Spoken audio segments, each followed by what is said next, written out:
ममता बनर्जी ने अधिकारियों तक को भी, अपने लोगों को, अपने कार्यकर्ताओं को, जो घुसपैठिया वोटर लिस्ट में थे, जो फर्जी वोट थे, उनको बचाने के लिए उन्होंने पूरा आंदोलन चलाया। और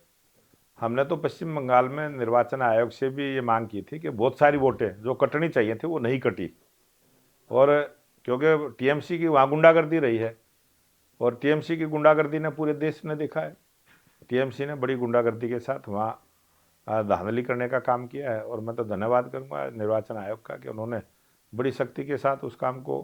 करने का काम किया है।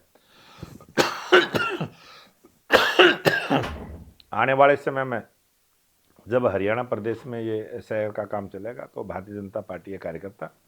एक सहयोगी की भूमिका में, और जो BLA 2 की जो जिम्मेवारी होती है, BLA 1 की जो जिम्मेवारी होती है,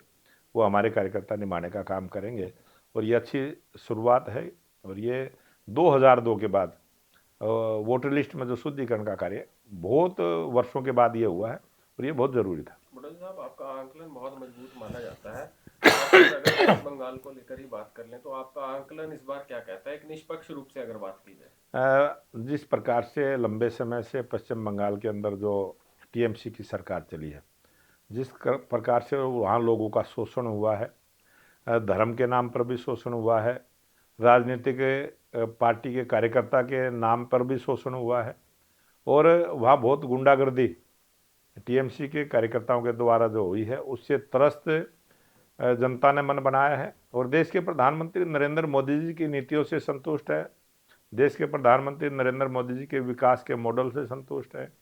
और जो देश के प्रधानमंत्री नरेंद्र मोदी जी की गरीब कल्याण की योजनाएं जो गरीब के घर तक पहुंचाने का काम किया है,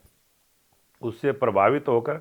पश्चिम बंगाल की जनता ने निर्णय कर चुकी है, और वो फैसला ले चुके हैं। आज बहुत अच्छा वातावरण भारतीय जनता पार्टी के पक्ष में पश्चिम बंगाल में बना है, और आप देखेंगे आने वाले जब चुनाव और जब वोटिंग होगी, एक तरफा वोटिंग भारतीय जनता पार्टी के पक्ष में होगी, और 4 तारीख को जब गिनती होगी तो स्पष्ट बहुमत की सरकार पश्चिम बंगाल में भारतीय जनता पार्टी की बनेगी। और जो 9 तारीख को कल 4 प्रांतों में वोटिंग का कार्यक्रम चलेगा, उसमें भी असम के अंदर तीसरी बार भारतीय जनता पार्टी की सरकार बनेगी। जो 3 प्रांतों में हमारे विधायकों की संख्या कम है, वहाँ भी विधायक हमारे बढ़ेंगे, और हमारे भारतीय जनता पार्टी का बड़ा रोल उन प्रांतों की सरकारों में भी रहेगा।